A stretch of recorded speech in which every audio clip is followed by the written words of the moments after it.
మొదటిది విశ్వాసము, రెండవది నిరీక్షణ, మూడవది ప్రేమ. కానీ ఈ మూడు నిలుచును. కానీ వీటిలో శ్రేష్టమైనది నిరీక్షణ శ్రేష్టమైనదా, విశ్వాసము శ్రేష్టమైనదా, ప్రేమ శ్రేష్టమైనదా అంటే ప్రేమ అనేది శ్రేష్టమైనది. దేవుని స్తోత్రం, హల్లెలూయా. కాబట్టి మన దేవుడు యేసుక్రీస్తు వారు మనల్ని ఏ ప్రేమతో ప్రేమించాడంటే ఆయన శ్రేష్టమైన ప్రేమతో ప్రేమించాడు. అది మామూలు సాధారణమైన ప్రేమ కాదు. యేసు ప్రేమ ఎలాంటిదంట? శ్రేష్టమైనటువంటి ప్రేమ, శాశ్వతమైనటువంటి ప్రేమ. దేవుని యొక్క ప్రేమ మనం కొలవలేం. దేవుని యొక్క ప్రేమకు మనం వెలకట్టలేం. దేవుని ప్రేమను మనం వివరించలేం. దేవుని ప్రేమను మనం వర్ణించలేం. దేవుని ప్రేమ మరణము కంటే బలమైనది. దేవుని స్తోత్రం. కానీ మానవుల ప్రేమ ఎలా ఉంటుందో మనం దేవుని వాక్యంలో చూడవచ్చు. యాకోబు అనేటువంటి వ్యక్తికి ఆయనకు 2 భార్యలు ఉన్నారు. వారిలో యాకోబు ఎవరిని ప్రేమించాడు అంటే ఆయన రాహేలు అనే ఆవిడని ప్రేమించాడు, లేయా అనే ఆవిడను ద్వేషించినట్లుగా వాక్యంలో ఉంది. ఆయనకు 12 మంది కుమారులు పుట్టారు, 1 కుమార్తె పుట్టారు. ఈ 12 మంది కుమారుల్లో యాకోబు ఎవరిని ఎక్కువ ప్రేమించేవాడంటే యోసేపును ప్రేమించేవాడు. మిగతా 11 మంది మీద ఎక్కువ ప్రేమ చూపించేవాడు కాదు. ఇంకా అలా మనం బైబిల్లో మనం చూసుకుంటూ వెళ్ళినప్పుడు యోసేపు పెద్దవాడయ్యాడు. యోసేపు కూడా మరి ఐగుప్తు దేశంలో రాజు తర్వాత ప్రధానిగా ఉన్నతమైన స్థితిలో నిలబడ్డాడు. ఆయనకు 2 కుమారులు ఉన్నారు. ఒక కుమారుడి పేరేమో మనస్సే, ఇంకొక కుమారుని పేరు ఎఫ్రాయిం.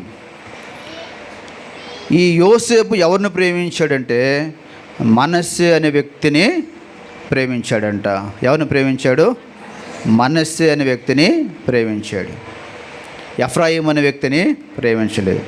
అలాగే మనం ముందు చెప్పుకోలేదు, యాకోబు వాళ్ళ నాన్నగారు ఇస్సాకు.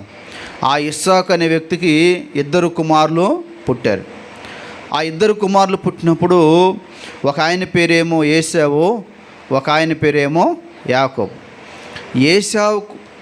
ఇస్సాకు ఎవరంటే ఇష్టం అంటే ఏశావు అంటే చాలా ఇష్టం, మొదటి కుమారుడు, పెద్ద కుమారుడు అని. కానీ యాకోబు అంటే ఎవరికి ఇష్టం? తల్లికి ఇష్టం.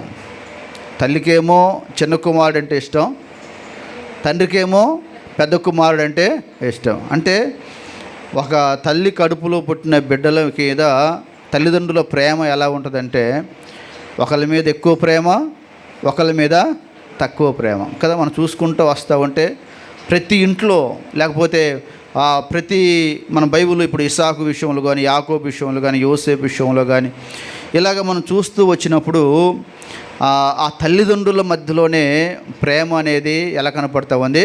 వ్యత్యాసం కనపడుతూ ఉంది. ఒక వ్యక్తి ఏమో కుమారుని ప్రేమిస్తున్నాడు, ఒక వ్యక్తి ఏమో కుమార్తెను ప్రేమిస్తున్నాడు. కానీ దేవుని యొక్క వాక్యం తెలియస్తుంది, దేవుని ప్రేమ అలాంటిది కాదు. యేసయ్య ప్రేమ ఎలాంటి ప్రేమ అంట? అది శ్రేష్టమైనటువంటి ప్రేమ, అది శాశ్వతమైనటువంటి ప్రేమ, అందరినీ సమానంగా చూసేటువంటి ప్రేమ. దేవుని స్తోత్రం. మన ప్రేమలో వ్యత్యాసాలు ఉన్నాయి, మన ప్రేమలో స్వార్థాలు ఉన్నాయి.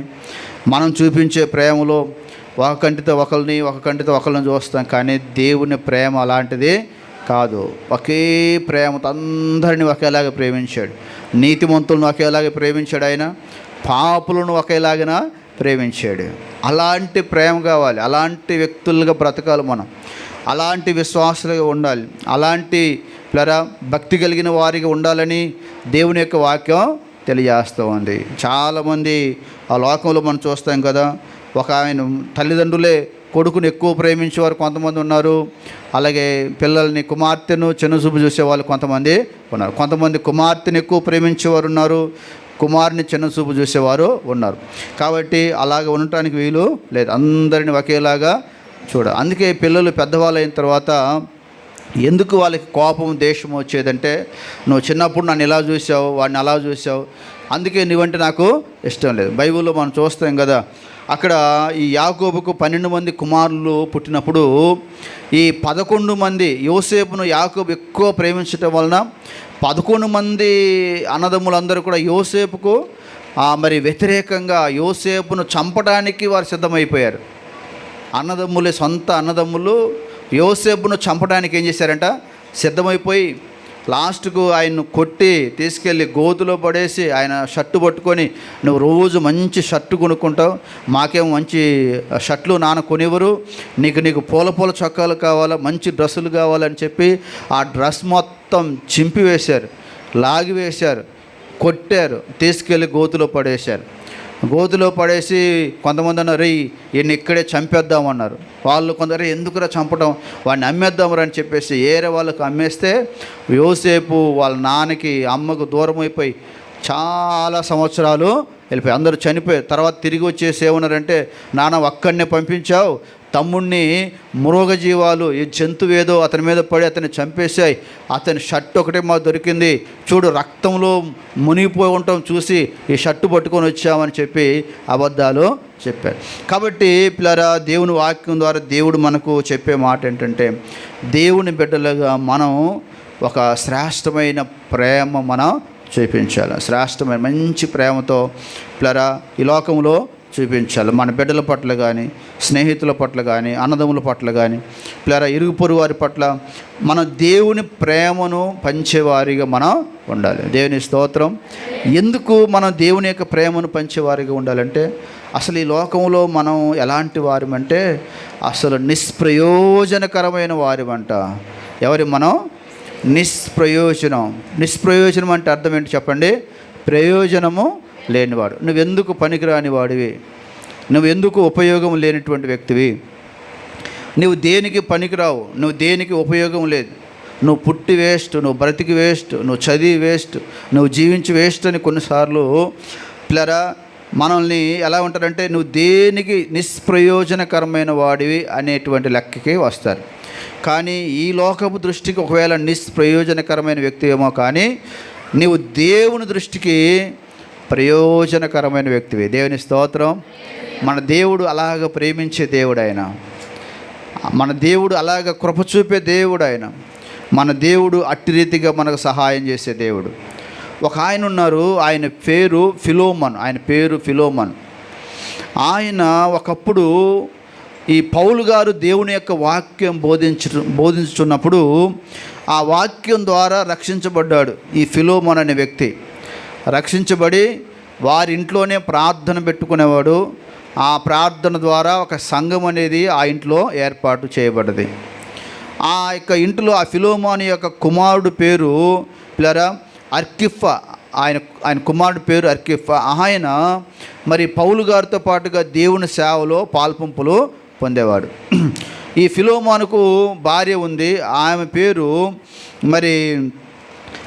పేరు అర్కిఫా పిల్లరా. అయితే ఆమె పేరు అప్పియా, కొడుకు పేరేమో అర్కిఫా. అయితే పిల్లరా వాళ్ళకు ఒక సంఘం ఉంది. ఆయన ఒక మంచి పేరు సంపాదించుకున్నాడు, సమాజంలో మంచి పేరు ఉంది. ఆయన కొంచెం డబ్బున్న వ్యక్తి, పొలాలున్న వ్యక్తి, అలాగే ఆ ప్రాంతంలో చాలా పేరు ఉంది. కాబట్టి ఆయన కొంచెం డబ్బులున్న వ్యక్తి కాబట్టి ఆయన ఇంట్లో పని చేయడానికి ఒక వ్యక్తిని పనివాడిగా ఏర్పాటు చేశాడు. ఆ వ్యక్తి పేరు ఏం పేరంటే ఒనేసిము. ఆయన ఇంట్లో పనిచేసే వ్యక్తి పేరు ఒనేసిం. అయితే ఈ ఒనేసిం అనే వ్యక్తి కొంతకాలం ఎలా ఉన్నాడంటే చాలా నమ్మకంగా ఉన్నాడు. ఆయన ఇంట్లో ఎలా ఉన్నాడు? నమ్మకంగా ఉన్నాడు. ఆయన చేతికి, ఆ ఒనేసిం చేతికి ఈ యొక్క ఫిలోమోను అనే వ్యక్తి బీరువా తాళాలు ఇచ్చేవాడు, ఇంటి తాళాలు ఇచ్చేవాడు, పొలం పనులు చూసుకోమనేవాడు, వ్యాపారం చూసుకునేవాడు, అన్నీ అప్పగించాడు.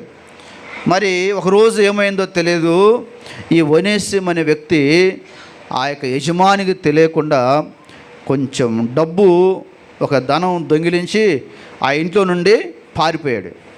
ఇంట్లో నుండి దూరంగా పారిపోయాడు. మొత్తానికి ఆ వ్యక్తి కోసం ఈ ఫిలోమోను అనే వ్యక్తి చాలా రగిలిపోతూ ఉన్నాడు. నేను ఎంత నమ్మా, నా కొడుకు కంటే ఎక్కువగా నమ్మా నిన్ను, నా బిడ్డలాగా చూసుకుంటే ఇతను నన్ను మోసం చేసి డబ్బులు తీసుకుని వెళ్ళిపోయాడు. డబ్బులు కావాలని నన్ను అడగాలి కదా, కనీసం ఒక్క మాట కూడా చెప్పలేదు. ఒక్క మాట కూడా చెప్పకుండా డబ్బు తీసుకొని దూరంగా వెళ్ళిపోయాడు. ఆడు కనపడితే వాడిని అలా చేస్తాను ఇలా చేస్తాను కోపంతో రగిలిపోతూ ఉన్నాడు. అయితే ఈ వ్యక్తి దొంగతనం చేసి వెళ్ళిపోయి ఇక ఒకసారి కాదు, ఒకసారి స్టార్ట్ చేసాడు కదా, ఇక ఎక్కడికి వెళ్ళిపోయినా చిన్న చిన్న దొంగతనాలు, చిన్న చిన్న మోసాలు చేయటం ప్రారంభించాడు.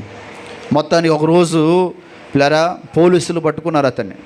దొంగలు శాశ్వత కాలం ధైర్యంగా ఉండలేరు కదా, ఏదో ఒక రోజు ఎక్కడొక చోట దొరికిపోతారు. ఎంత దొంగ అయినా దొరకాల్సిందే. దొరికిపోయాడు. దొరికిపోతే అతన్ని తీసుకెళ్ళిపోయి జైలు వేశారు, చెరసాల వేశారు. చెరసాల వేసినప్పుడు ఆ చెరసాల్లో దేవుని సువార్తను అపోస్తలుడైన పౌలు అంతకుముందు సువార్త ప్రకటిస్తూ సువార్త చెప్తూ ఉంటే ఈ పౌలు గారిని అన్యాయంగా తీసుకెళ్ళిపోయి ఇతను కూడా జైల్లో ముందే వేశారనమాట. ఈ యొక్క ఒనేసిము అనే వ్యక్తి ఆ జైలుకి వెళ్ళక ముందే పౌలు గారు అక్కడ జైల్లో ఉన్నాడనమాట. మీరు బైబిల్లో మీరు చదివితే ఎఫెసీ పత్రిక ఎక్కడుండి రాశారు పౌలు గారు అంటే జైల్లో ఉండి రాశారు. ఫిలిప్పీ పత్రిక ఎక్కడుండి రాశారంటే జైల్లో ఉండి రాశారు. కొలస్సీ పత్రిక ఎక్కడుండి రాశాడంటే జైల్లో ఉండి రాశాడు అనమాట. పౌలు గారు ఎక్కువ చెరసాల్లో, జైల్లో, నదుల్లో, ప్రమాదాల్లో ఉండి ఈ సువార్తలు, ఈ పత్రికలన్నీ కూడా రాసినట్లుగా మనం చూస్తాం. కానీ మరి దేవుని యొక్క మహాకృప పౌలు గారికి ఎక్కడికి వెళ్ళినా కూడా ఆయన జైలుకి వెళ్తే జైల్లో ఉన్న వ్యక్తులు మార్చాడు. దేవుని స్తోత్రం కదా. మనం బైబిల్లో చూస్తాం కదా, ఆ పౌలు శీలలు రాత్రి వేళ దేవుని స్తుతించినప్పుడు చెరసాల ఏమైందంట, బద్దలైపోయింది. దేవుని సంఖ్యలు తెగిపోయాయి. చూడండి, భూకంపం వస్తే గోడలు కూలిపోతాయి, అవునా కదా? భూకంపం వస్తే గోడలు కూలిపోతాయి, భూకంపం వస్తే ఇల్లు కూలిపోతాయి. కానీ సంఖ్యలు తెగిపోవటం ఎక్కడన్నా చూసారా? ఆ యొక్క భూకంపం వలన ఏం జరిగిందంటే అక్కడ పిల్లరా మరి ఆ గోడలు ఏవి కూలిపోలేదు. వాళ్ళ చేతులకున్న సంఖ్యలు, వాళ్ళ చేతులకున్న కాళ్ళ సంఖ్యలు, చేతుల సంఖ్యలు తెంపబడ్డాయంట. చెరసాల్లో ఉన్నటువంటి ఏమంటారు ఆ తలుపులు తెరుచుకున్నట్లుగా వాక్యంలో రాయబడ్డది. ఆ రాత్రి వాళ్ళు ఆ జైల్లో ఉన్న వాళ్ళందరికీ పౌలు గారు శీల పాటలు పాడి దేవుని స్తుతించి దేవుని యొక్క వాక్యం బోధించినట్లుగా బైబిల్లో మనం చూస్తాం. అలాగన ఈ పౌలు గారు జైల్లో ఉన్నప్పుడు ఇతను తీసుకెళ్ళి చెరసాలు వేసినప్పుడు అప్పుడు పౌలు గారు అడిగారు, బాబు ఏం పేరు నీ పేరు, ఎక్కడి నుండి వచ్చావు అన్నప్పుడు నా పేరు ఒనేసిము అన్నాడు. ఒనేసిమా, నువ్వు ఎక్కడి నుండి వచ్చావు, నువ్వేం చేసేవాడు అంటే అయ్యా నేను పలాని ఫిలోమోన్ అనే వ్యక్తి దగ్గర పనిచేసేవాడిని. అయితే వాళ్ళు నన్ను చాలా ప్రేమతో చూశారు. అయితే నేను వాళ్ళకి తెలియకుండా వాళ్ళ ఇంట్లో నుంచి నేను కొంచెం డబ్బు దొంగిలించి ఆశపడి దొంగిలించాను. ఆ తర్వాత కూడా నేను చాలా తప్పులు చేయటం వల్ల ఇప్పుడు చెరసాలలో వేయబడ్డాను అన్నప్పుడు అప్పుడు పౌలు గారు అంటాడు, ఫిలోమోన్ అంటే ఎవరు అనుకున్నావు? ఆ ఫిలోమోను నాకు తెలుసు, నేను వాక్యం బోధించిన వ్యక్తి. అక్కడ ప్రార్థన జరుగుతుంది కదా అంటే ఆ ప్రార్థన జరిగేది. వాళ్ళ అబ్బాయి కూడా దేవుని సేవ చేసేవాడు కదండి, దేవుని సేవ చేసేవాడు. అలాంటి మంచి వ్యక్తి ఇంట్లో దొంగతనం చేసావా? ఆ ఇంట్లోకి వెళ్తే నువ్వు మారిపోవాలి, ఆ ఇంటికి వెళితే నీ జీవితం మారిపోవాలి, ఆ సంఘానికి వెళ్తే నీ బ్రతుకు మారాలి. కానీ నువ్వు ఎందుకు నీ బ్రతుకు మార్చుకోలేదు, ఎందుకు నీ తప్పు తెలుసుకోలేదు అని చెప్పి పౌలు గారు ఆ యొక్క ఒనేసిము అనే వ్యక్తికి నువ్వు చేసిన తప్పు, ఇప్పటికైనా యేసుప్రభును నమ్ముకో, యేసుప్రభువు నమ్ముకుంటే నీ పాపాలు క్షమించబడతాయి, నీ ప్రవర్తన మార్చబడుద్ది, నీ బ్రతుకు మార్చబడుద్ది అని చెప్పి ఆ దేవుని వాక్యము ఆ దొంగ అయినటువంటి ఒనేసిముకు చెప్పాడంట.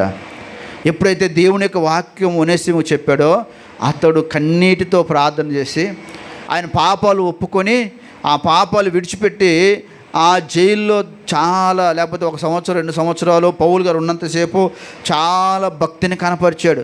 చూడండి, సంఘంలో ఉన్నప్పుడు ఎలాంటి ప్రార్థన, ఎలాంటి విశ్వాసం, ఎలాంటి భక్తి ఉంటుందో జైల్లో ఉన్నప్పుడు ఆ జైల్లో కూడా అలాంటి ప్రార్థన, అలాంటి భక్తి, అలాంటి విశ్వాసం కనపరిచినప్పుడు పౌలు గారికి ఒక ఆలోచన వచ్చింది, ఇతన్ని మరలా నేను ఏ ఇంట్లోనైతే ఆ వ్యక్తి దొంగతనం చేసి ఏ ఇంట్లో నుంచి అయితే అతను పారిపోయాడు ఆ ఇంటికి అతన్ని నేను పంపాలి, అక్కడ ఆ వ్యక్తి సాక్షిగా నిలబడాలి అని చెప్పి అతని కోసం పిల్లరా ఫోన్లు లేవు కదా, అందుకని ఈ ఫిలోమోన్ అనే వ్యక్తికి ఉత్తరం రాశాడనమాట. ఏమని రాశాడంటే పిల్లరా దేవుని వాక్యంలో ఇప్పుడు మనం చదువుదాం. చూడండి, బైబిల్ గ్రంథంలో ఫిలోమోను పత్రిక చూడండి 199 పేజీలో ఉంటుంది. 198 ప్రక్కన కొత్త నిబంధన గ్రంథంలో 199వ అధ్యాయము పేజీలో ఉన్నటువంటి ఫిలోమోను పత్రికను మనం చదువుకుందాం. దేవుని యొక్క వాక్యంలో ఇక్కడ అతని గురించి ఏమని రాశాడో మనం చూద్దాం. చూడండి, ఫిలోమోను పత్రిక 1వ అధ్యాయం 8వ వచనంలో, కావున యుక్తమైన దానిని గురించి నీకు ఆజ్ఞాపించుటకు క్రీస్తునందు నాకు బహుధైర్యము కలిగి ఉన్నను. వృద్ధుడను ఇప్పుడు క్రీస్తు యేసు ఖైదీనయ్యున్న పౌలను నేను ప్రేమను బట్టి వేడుకొనుట మరీ మంచిదని నా బంధకములలో నేను కనిన నా కుమారుడకు ఒనేసిము కోసరము నిన్ను వేడుకొనుచున్నాను. ఆయన ప్రార్థన, ఆయన ఉత్తరం రాస్తున్నాను. నా బంధకాల్లో నాకు ఒక కుమారుడు పుట్టాడు. నా బంధకాల్లో ఉన్నప్పుడు నేను ఒక వ్యక్తిని రక్షించాను. ఆ వ్యక్తి ఎవరంటే ఒనేసిము. అతని కోసం నేను నిన్ను వేడుకుంటున్నాను. ఏమని వేడుకుంటున్నాడంటే, ఇప్పుడు చదువుదాం 11వ వాక్యం, చాలా ఇంపార్టెంట్ వాక్యం. అతడు మునుపు నీకు నిష్ప్రయోజనమైన వాడే కానీ ఇప్పుడు నీకును నాకును ప్రయోజనకరమైన వాడు. దేవుని స్తోత్రం, హల్లెలూయా. మునుపు ఎలాంటి వాడంటే అతను మునుపు నిష్ప్రయోజనకరమైన వాడు, మునుపు దొంగతనం చేసిన వ్యక్తి, మునుపు మోసం చేసిన వ్యక్తి, ఇంతకుముందు అన్యాయం చేసినటువంటి వ్యక్తి, ఇంతకుముందు పాపం చేసిన వ్యక్తి. అయితే ఇప్పుడు ఆయన చాలా ప్రయోజనకరమైన వాడు. దేవుని స్తోత్రం. మనం ఒకప్పుడు ఎవరు చెప్పండి, ఒకప్పుడు ఎవరు? మనం కూడా నిష్ప్రయోజనం, ఎందుకు పనికిరాని వాళ్ళం, పాపంలో ఉన్నవాళ్ళం, లోకంలో ఉన్నవాళ్ళం, అన్యాయంలో ఉన్నవాళ్ళం, అక్రమాల్లో ఉన్నవాళ్ళం, బూతులు తిట్టేవాళ్ళం, అబద్ధాలు ఆడేవాళ్ళం, మోసం చేసేవాళ్ళం. ఇలా ఒకసారి ఈ ఒనేసిము యొక్క జీవితంలోనికి మనం వెళ్ళిపోవాలి. ఏం చేయాలి చెప్పండి? ఆ ఒనేసిములోనికి మనం వెళ్ళిపోవాలి. మన ఆ ఒనేసిములోకి మనం వెళ్ళిపోతే మనకు ఏం కనపడుద్ది అంటే మన యొక్క జీవితం అనేది కనపడదు. మునుపు మనం ఎలా బ్రతికే, మునుపు మన జీవితం ఏ విధంగా ఉండేది, దేవుని నమ్మకముందు నీ ప్రవర్తన ఎలాగుండేది, యేసుప్రభు నమ్మకముందు మన యొక్క క్రియలు ఎలాగుండేవి, యేసుప్రభు నమ్మకముందు మనం ఎంత దేవునికి దూరంగా బ్రతికే వాళ్ళం, దేవునికి వ్యతిరేకంగా బ్రతికే వాళ్ళమో ఒక్కసారి మనకి అర్థమవుతుంది. అందుకే ఇక్కడ రాయబడ్డది, అతడు మునుపు నిష్ప్రయోజనకరమైన వాడే కానీ ఇప్పుడు నీకును నాకును ఎలాంటి వాడంట? ప్రయోజనకరమైన వాడు. అతడు ఉపయోగం లేనివాడు కాదు అని చెప్పి, అతడు నీ ఇంటికి వచ్చినప్పుడు అతన్ని దాసునిగా చేర్చుకోవద్దు, అతన్ని నీ కుమారుడిగా చేర్చుకో, నీ సహోదరుడిగా చేర్చుకో, అతని మీద కోప్పడొద్దు అని చెప్పి అతనికి ఉత్తరం రాసి ఆ వ్యక్తిని, ఆ యొక్క ఒనేసిమును ఆ ఫిలోమోను ఇంటికి పంపించాడంట. పిల్లరా, ఈ దేవుని వాక్యంలో మనకు ఈ ముగ్గురు వ్యక్తులు కనపడుతున్నారు. ఒకటి ఫిలోమోను అనే వ్యక్తి, రెండో వ్యక్తి ఒనేసిము అనే వ్యక్తి, మూడో వ్యక్తి పౌలు. ఈ యొక్క ఫిలోమోను అనే వ్యక్తి ఎవరంటే, ఈ ఫిలోమోను అనే వ్యక్తి దేవునికి సాదృశ్యం. దేవుని స్తోత్రం. ఒనేసిము ఎవరంటే, ఒనేసిము మనకు సాదృశ్యం. అలాగే పౌలు ఎవరికి సాదృశ్యం అంటే యేసు ప్రభువుకు సాదృశ్యం. ఇప్పుడు యేసు ప్రభు ఎందుకు వచ్చాడంటే, నిష్ప్రయోజనకరమైన మనల్ని ప్రయోజకులుగా మార్చి దేవుని దగ్గరికి తీసుకెళ్ళటానికే యేసు ప్రభు ఈ లోకానికి వచ్చాడు. బైబిల్లో ఉంది, చాలామందిని దేవుడు పంపాడంట. రాజులను పంపారు మనుషులను మార్చమని, వాళ్ళు మార్చలేకపోయారు. న్యాయాధిపతులను పంపారు, వాళ్ళు మార్చలేకపోయారు. ప్రవక్తలను పంపించారు, వాళ్ళు మార్చలేకపోయారు. యాజకులు పంపించారు, వారు మార్చలేకపోయారు.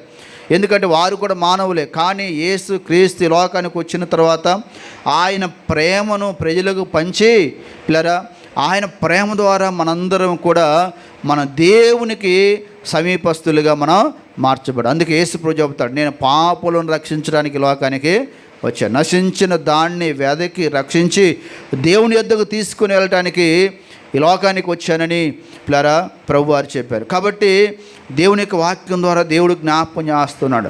ఒనేసిము లాంటి ఏ వ్యక్తి అయినా ఒకవేళ ఉన్నట్లయితే, ఒకవేళ నిష్ప్రయోజనకరమైన వ్యక్తులుగా ఉన్నట్లయితే, నిన్ను ప్రయోజనకరమైన వ్యక్తిగా మార్చడానికే యేసు ప్రభువారు ఇష్టపడుతున్నాడు. నీవు ప్రయోజనకరమైన వ్యక్తిగా మార్చబడాలి, దేవునికి ఉపయోగకరమైన వ్యక్తిగా మార్చబడాలి, మన క్రియలు మార్చబడాలి, మన తలంపులు మార్చబడాలి, మన ఆలోచనలు మార్చబడాలి.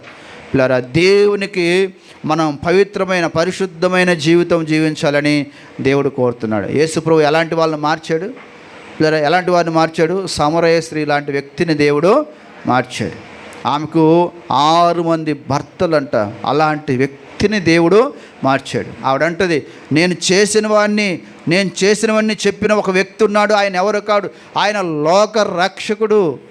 కాబట్టి ఆ దేవుడు నా జీవితాన్ని మార్చాడు, రండి అని ఊరు మొత్తాన్ని చెప్పింది ఆవిడ. చెప్పినప్పుడు ఊరు మొత్తం కూడా వచ్చి పిల్లరా ఒక మాట అన్నారు, అమ్మా నీవు చెప్పిన మాటను బట్టి కాదు, మా మట్టుకు మేము విని ఈయన నిజంగా లోక రక్షకుడని మేము నమ్ముచున్నాం. అంటే ఆవిడ చెప్పిన మాట వలన ఊరు మొత్తం మారిపోయింది. అంటే యేసుక్రీస్తు వారు ఎలాంటి వ్యక్తులు మార్చాడో చూడండి. బైబిల్లో మనం చూస్తాం, ఒక దొంగ యేసు ప్రభుతో పాటుగా సిలువ వేయబడ్డాడు. నిష్ప్రయోజనమైన చనిపోతూ ఉన్నాడు. యేసు ప్రభు 2 చేతులు చాపి సిలువలో వేలాడుతున్నాడు. ఒక 2-3 గంటల్లో చనిపోతాడు ఆయన. ఆయనతో పాటుగా సిలువ వేశారు కదా. వేసినప్పుడు ఒక దొంగ అంటాడు, నువ్వు దేవుని కుమారుడు అయితే నిన్ను రక్షించుకోలేవా అని చెప్పేసి యేసు ప్రభువుని దూషిస్తాడంట. ఇంకొక ఆయన ఏమంటాడంటే, అరే మనమైతే దొంగతనం చేసాం, మనమైతే మోసం చేసాం, కానీ ఈ వ్యక్తి అలాంటి వ్యక్తి కాదు, ఆయన నీతిమంతుర్రా, మనకైతే ఈ శిక్ష సరిపోద్ది, కానీ ఆయన ఒక మాట కూడా నీవు అనొద్దు అని చెప్పి ఆ దొంగ యేసు వైపు తిరిగి అంటాడు, యేసు నీవు నీ రాజ్యంలోకి వచ్చినప్పుడు నన్ను జ్ఞాపకం చేసుకో అన్నప్పుడు దొంగతో ప్రభు చెప్పిన మాట, నేడు నీవు నాతో కూడా పారదేశంలో. దొంగను మార్చారు, చనిపోతూ కూడా యేసు ప్రభు ఎవరిని మార్చాడు? ఎంత గొప్ప దేవుడు మన దేవుడు కదా. మనం బైబిల్లో చూస్తాం కదా, ఒక స్త్రీని పిల్లరా రాళ్ళు పట్టుకొని కొట్టుకుంటూ తరుముకుంటూ వచ్చారు. తరుముతూ ఉన్నారు. పాపం ఆవిడ ఎక్కడ దాక్కోలో తెలియదు. తరుముతూ ఉన్నప్పుడు పిల్లరా ఆవిడ తిన్నగా యేసుప్రభు వారు అక్కడే ఉన్నారంట. ఆ రోజుల్లో ఉండి ఏదో రాసుకుంటూ ఉంటే తిన్నగా వెళ్ళిపోయి యేసుప్రభు చాటున, అయ్యా నన్ను చంపబోతున్నారు, నా ప్రాణాలు పోతూ ఉన్నాయి, నన్ను కాపాడమని చెప్పేసి యేసుప్రభు దగ్గరికి వెళ్ళేసరికి అందరూ రాళ్ళు పట్టుకొని రౌండ్గా నిలబడ్డారు. అరే ఈయన కూడా దొరికాడు, ఈయన కూడా పాపులతో సవాహం చేస్తున్నాడు కదా, ఇతను కూడా కొట్టి చంపేయచ్చు, మన ధర్మశాస్త్రం బట్టి ఇతడు ఏ నిర్ణయం చేస్తాడు, ఏ తీర్పు తీస్తాడో చూద్దామని చెప్పి యేసుప్రభుని అడుగుతున్నాడు. యేసు, మన ధర్మశాస్త్రం చెప్తూ ఉంది, ఒక వ్యక్తి పాపంతో పట్టబడితే రాళ్ళతో కొట్టి చంపమని, నువ్వేం చెప్తావో చెప్పు అన్నారు. అన్నప్పుడు యేసుప్రభు ఒక్క మాట అన్నాడంట, భూమి మీద నేల మీదకి ఒక రాయి తీసుకున్నాడో లేకపోతే చేయి తీసుకుని ఆ చేతితో రాస్తా అన్నాడు, మీలో పాపం లేనివాడు మొదటి రాయి ఆయన మీద వేయండి, అప్పుడు చెప్తాడు నేను ఏ తీర్పు తీర్చాలో నేను చెప్తాను, మొదటి రాయి ఆమె మీద వేయండి అన్నప్పుడు అక్కడ ఉన్న వాళ్ళందరూ ఎవరు చెప్పండి? యేసుప్రభు తప్ప ఈ లోకంలో నీతిమంతుడు ఎవడో లేదు. ఈ భూమి మీద ఎంత గొప్ప అధికారి అయినా, కలెక్టర్ అయినా, ఎమ్మెల్యే, ఎంపీ అయినా, ముఖ్యమంత్రి అయినా అందరూ పాపులే కదా. వాక్యం తెలియజేస్తుంది, నీతిమంతుడు అనేవాడు లేడు. కానీ దేవుని యొక్క వాక్యంలో వాళ్ళు మాత్రం నీతిమంతులాగా రాళ్ళు పట్టుకొని వచ్చారు. చూడండి, చాలాసార్లు పిల్లరా ఒక వ్యక్తిని నిందించడానికి చాలా సింపుల్గా వెళ్ళిపోతాం. అందుకే యేసుప్రభు అన్నాడు, మీ కంట్లో ముందు దూరాలు తీసుకొని ఎదుటి వాళ్ళ కంట్లో నలుసులు తీయమన్నాడు. అందుకే ప్రభువారికి తెలుసు పిల్లరా. అందుకే దేవునికి వాక్యంలో రాయబడింది, ఎప్పుడైతే యేసుప్రభు వంగి నేల మీద రాస్తున్నాడో వాళ్ళ పాపాలు మొత్తం బట్టబయలు అయిపోయాయంట. నీతిమంతులు వచ్చారు కదా, వాళ్ళ పాపములు బట్టబయలు అయిపోయాయి. అప్పుడు అంటాడు, అమ్మా ఎవరు నిన్ను శిక్షించారు? అందరు పారిపోయిన తర్వాత యేసుప్రభు లేచి చూస్తే ఎవరు కనపట్లేదు. అమ్మ వాళ్ళు ఎటు వెళ్ళిపోయారు? ఎవరు నువ్వు శిక్షించలేదా అన్నప్పుడు, అయ్యా ఎవరు నన్ను శిక్షించలేదు అంటే యేసుప్రభు అంటాడు, నేను కూడా నిన్ను శిక్షించను, ఇక వెళ్ళి పాపము చేయొద్దు, ఇంకా మరలా పాపం చేయొద్దు, నీవు ఇప్పటి నుంచి ప్రయోజకురాలుగా నీవు మారిపోవాలి. ఆ రోజు ఆమె జీవితం మారిపోయింది. దేవుని స్తోత్రం. ఆమె బ్రతుకు మారిపోయింది, ఆమె క్రియలు మారిపోయాయి, నీతిమంతురాలుగా జీవించడం ప్రారంభించింది. ఆ జీవితం మార్చాలని, అలాంటి బ్రతుకు మార్చాలని యేసుప్రభు ఈ లోకానికి వచ్చాడు. కాబట్టి పిల్లరా, మనం దేవుని యొక్క బిడ్డలుగా నిష్ప్రయోజనకరమైన వాళ్ళం, మనం ప్రయోజకులుగా మారాలని దేవుడు కోరుతున్నాడు, ఉపయోగకరమైన వ్యక్తులుగా మారాలని దేవుడు కోరుతున్నాడు. బైబిల్ గ్రంథంలో పిల్లరా ఒక మంచి కుటుంబం, చాలా మంచి కుటుంబం, అలాంటి కుటుంబం ఉంటే బాగుంటుంది అనుకుంటాం అన్నమాట. ఆ కుటుంబం ఎవరి కుటుంబం అంటే, ఆ కుటుంబం నయోమి అనేటువంటి స్త్రీ కుటుంబం. ఎవరి కుటుంబం? నయోమి. ఆ నయోమి అనే వ్యక్తికి పేరుకు అర్థం ఏంటో తెలుసా? మధురమైనది అని అర్థం. ఆమె పేరుకు అర్థం ఏంటి? ఆమె పేర్లు అంత మంచి పేరు పెట్టుకుంది. నయోమి అంటే మధురమైనది. ఆమె భర్త ఉన్నాడు, ఆమె భర్త పేరు ఎలిమెలేకు. ఆయన పేరుకు అర్థం ఏంటంటే దేవుడే నాకు రాజు. చాలా మంచి భార్య భర్తలు. వాళ్ళకి 2 కుమారులు పుట్టారు. ఒక ఆయన పేరేమో మహులోను, ఒక ఆయన పేరేమో కిల్యోను. వాళ్ళ కుటుంబం ఎలాగుందంటే చాలా సంతోషంగా, చాలా ఆనందంగా, చాలా బాగున్నారు. అయితే వాళ్ళు ఎక్కడ ఉండేవారంటే బెత్లెహేము అనేటువంటి ఊర్లో ఉండేవారు. బెత్లెహేము అంటే రొట్టెలు ఇల్లు. అసలు కరువులు వచ్చేది కాదు, మంచి పంటలు పండేవి. ఈ యొక్క నయోమి కూడా పొలం ఉంది. అలాగే వారు చాలా సుఖంగా, సంతోషంగా ఒక పేరు సంపాదించుకున్నటువంటి వ్యక్తులు. ఏమైందో ఏమో తెలియదు, కొన్నిసార్లు మన జీవితంలో కష్టాలు అనేవి వస్తాయి కదా. మన జీవితంలో కూడా ఉదు తుఫాను సడన్గా వచ్చేసింది. పారిపోయాం, మనం పారిపోలేదు. అలాగే మనం ఉన్న టైంలోనే భయంకరమైన కరోనా వచ్చింది. మనం ఎంత ధన్యులమో, దేవుని స్తోత్రం. కరోనా చూసాం, ఉదు తుఫాను కూడా మనం తట్టుకున్నాం కదా. ఆ కరోనాలో ఎంతోమంది మనకంటే గొప్ప గొప్ప వాళ్ళు, డబ్బున్న వాళ్ళు చనిపోయారు, ఆస్తి ఉన్న వాళ్ళు చనిపోయారు. తెలుసా, కరోనా టైంలో మీకు తెలియదు, ఒక్క ఇంజెక్షన్, ఆ ఇంజెక్షన్ పేరు ఏం పేరేమో సివికోల్డ్ ఏదో మొత్తాన్ని పేరు కోషీల్డ్. ఆ యొక్క ఇంజెక్షన్ అంట 25,000 అమ్మేవాళ్ళు అనమాట. దాన్ని డబ్బున్న వాళ్ళు ఏం చేస్తారు, లక్షలు పెట్టి కొనుక్కొని ఇంట్లో పెట్టుకున్నారు. అసలు కనీసం మన దాని గురించి తెలియదు, అవునా కదా. లక్షలు పెట్టి ఆ ఇంజెక్షన్ వేస్తే ఇంకా కరోనా రాదనమాట. వచ్చినా కూడా ఏం కాదు. అందుకని ఒక్కొక్కరు 2 లక్షలు 3 లక్షలు పెట్టి ఆ యొక్క ఇంజెక్షన్ కొనుక్కొని వాళ్ళ దగ్గర పెట్టుకున్నారు. అందుకనే బ్లాక్లో కూడా దొరకలేదు ఆ ఇంజెక్షన్స్. చాలామంది ఈ కార్పొరేట్ డాక్టర్స్, కార్పొరేట్ హాస్పిటల్స్ అన్నీ కూడా లక్షలకు అమ్మేశారు ఆ ఇంజెక్షన్.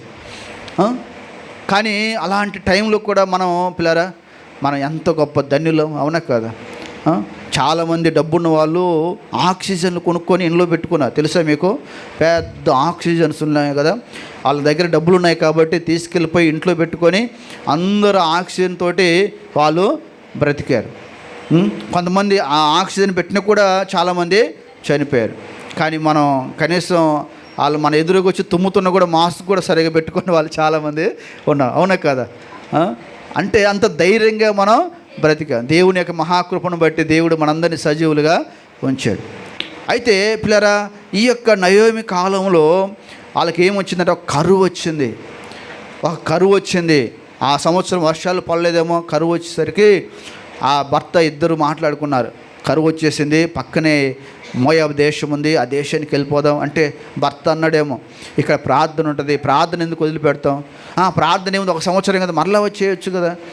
ఇలాగ మాట్లాడుకొని పిల్లలను పట్టుకొని వారిద్దరూ ఎక్కడికి వెళ్ళారంట, మోయాబు దేశానికి వెళ్ళారు. ఈ బెత్లెహేమేమో రొట్టెలీళ్ళు, ప్రార్థన జరిగేది, ఆరాధన జరిగేది, దేవుని స్తుతించేవారు, దేవుని మహింపరిచేవారు, దేవుని సన్నిధి ఉండేది, దేవుడు అక్కడ ఉండేవాడు. అలాంటి దేవుని సన్నిధి విడిచిపెట్టి ఎక్కడికి వెళ్ళిపోయారంట, మోయాబు దేశానికి వెళ్ళిపోయారు. ఈ మోయాబు దేశము ఎవరిదంటే లోతు అనే వ్యక్తి ఉన్నాడు. లోతు కుమార్తెకు పుట్టిన వ్యక్తి అన్నమాట. అంటే తండ్రికి కూతురుకు పుట్టిన వ్యక్తి ఆ మోయాబు. ఆ పాపిష్టి దేశానికి వెళ్ళిపోయారు. ఆ దేశానికి వెళ్తే అక్కడ భక్తి లేదు, ప్రార్థన లేదు, సహవాసం లేదు. వాళ్ళు ఎలాంటి వాళ్ళంటే భయంకరమైన వ్యక్తులు మోయాబీలు.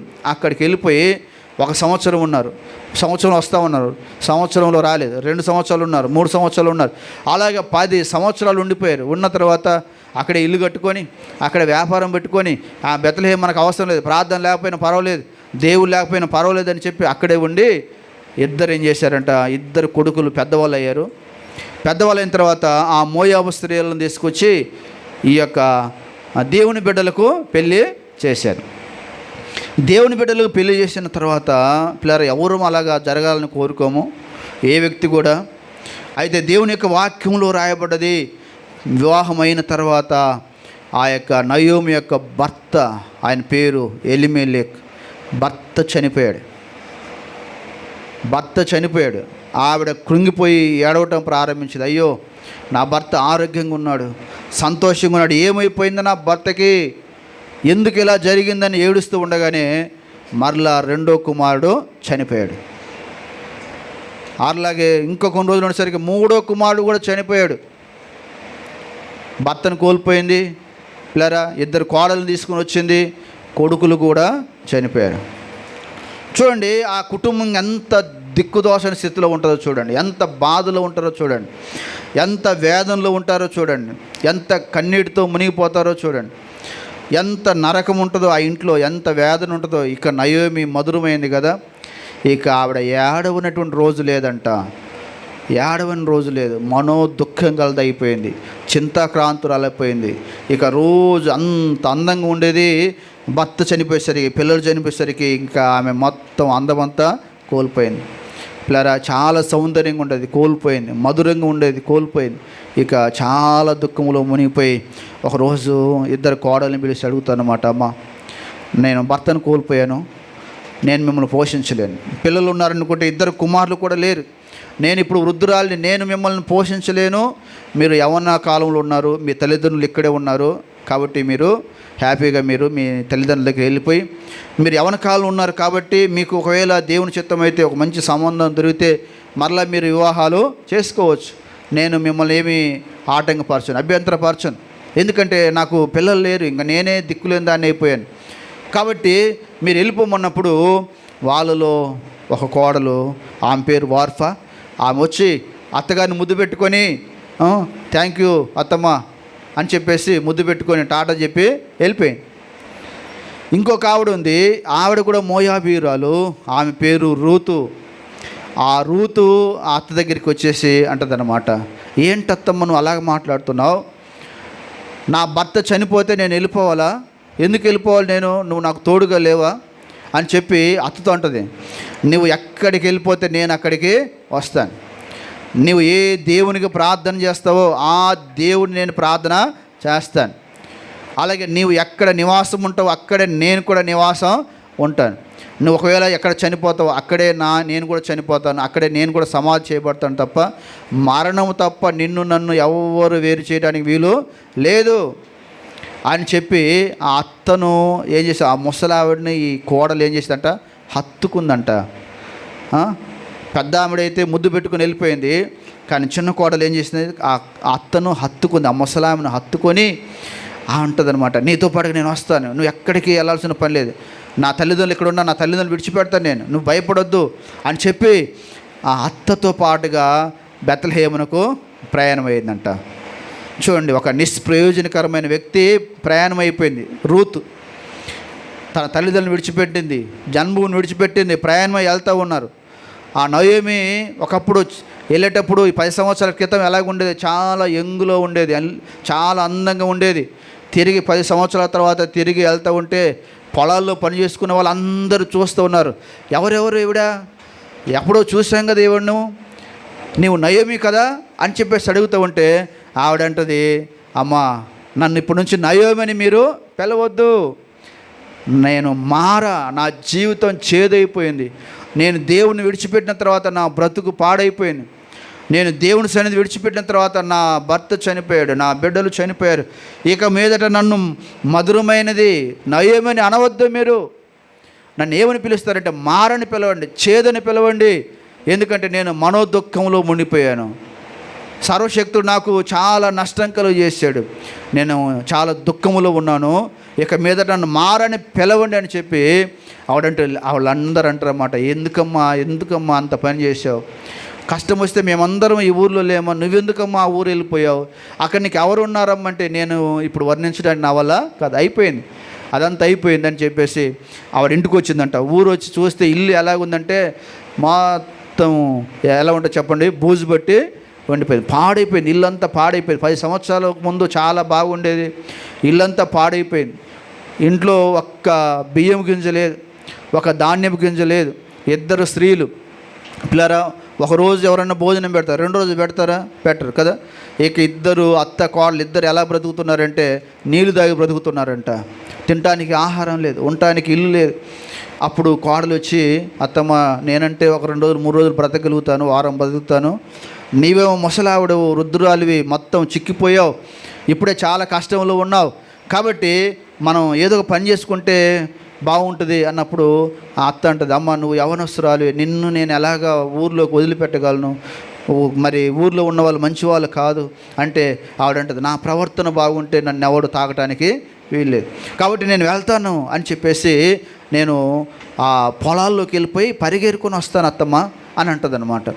పిల్లరా అని చెప్పి అత్తకు చెప్పి అంటది, నువ్వు వెళ్తే ఒకవేళ పలాని వ్యక్తి ఉన్నాడు, ఆయన పేరు బోయాజు, ఆ పొలానికి వెళ్ళి కానీ మిగతా పొలానికి ఎక్కడికి వెళ్ళదు.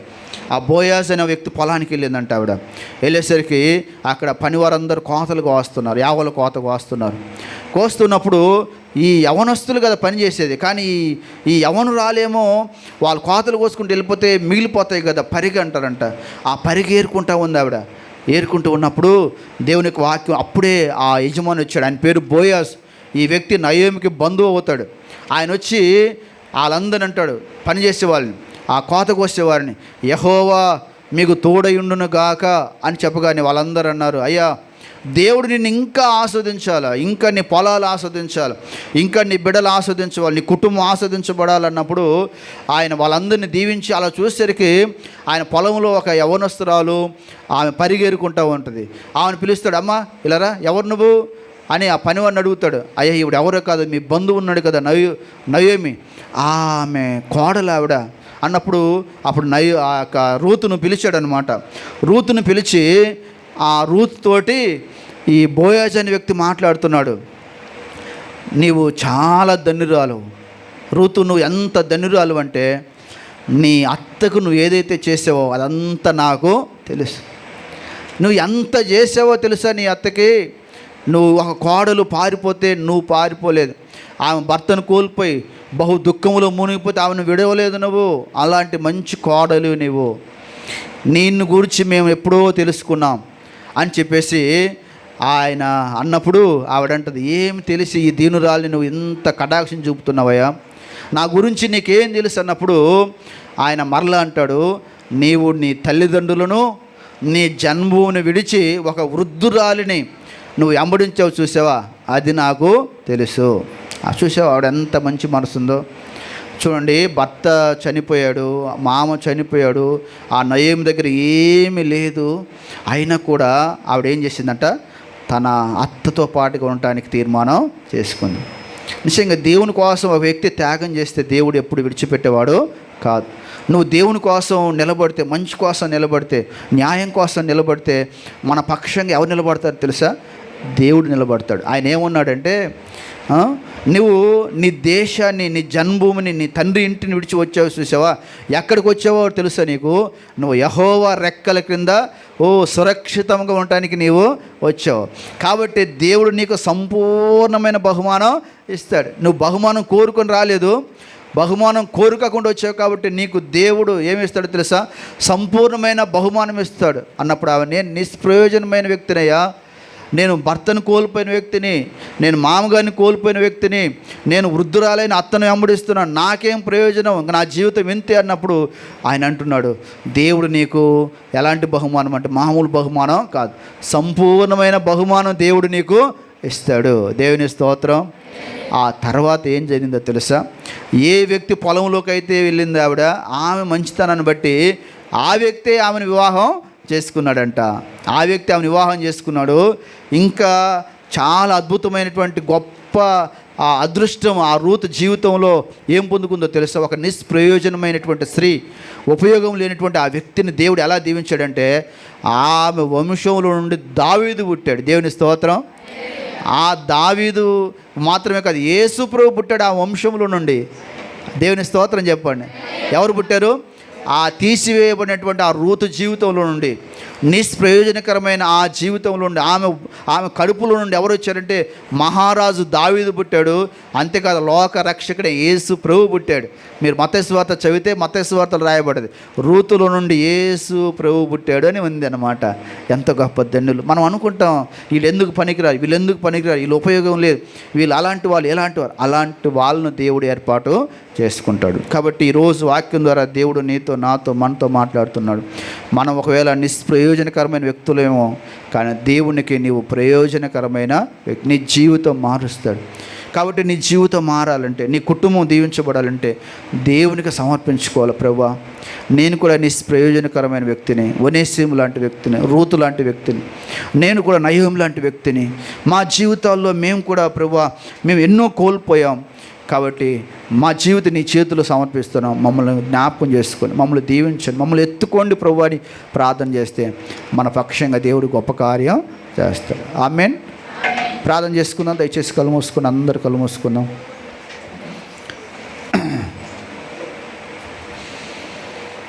మహోన్నతుడ గొప్ప దేవ సర్వాధికారి నీ కొందనాలు దేవ. స్తోత్రాలు స్తోత్రాలు స్తోత్రాలు స్తోత్రాలు స్తోత్రాలు ప్రభువా.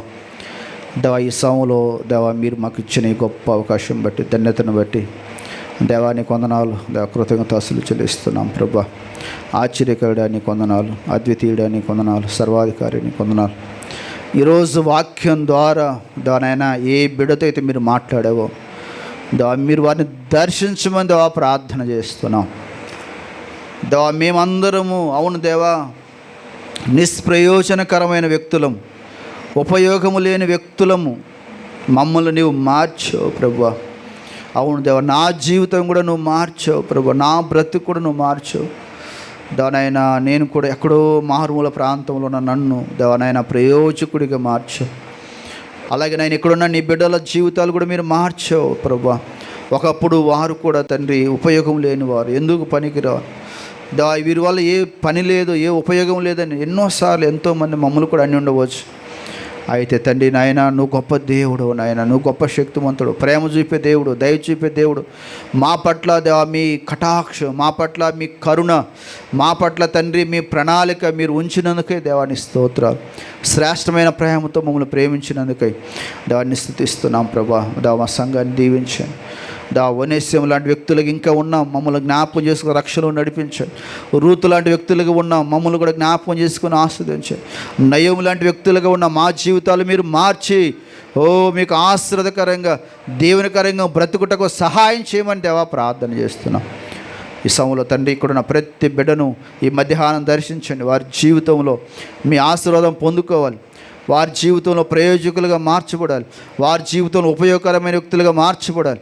వారి జీవితంలో ఒక దినాన నిలబడి నా దేవుడు నా పట్ల అద్భుత కార్యం, నా పట్ల ఆశ్చర్యకార్యం, నా పట్ల గొప్ప కార్యం నా దేవుడు చేశాడు, నేను ప్రయోజనకరమైన వ్యక్తిని నిలబడి సాక్ష్యం చెప్పాలి. అట్టి రీతిగా నీ బిడ్డలను వాడుకోమని ప్రార్థన చేస్తున్నాం.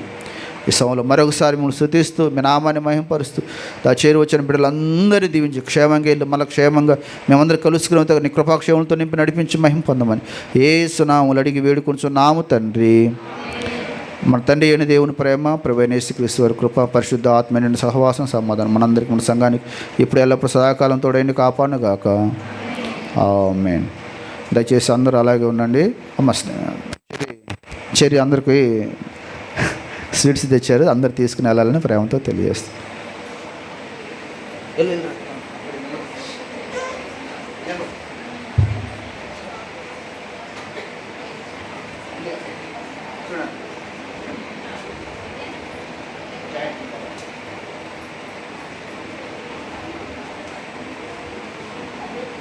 తమ్ముడు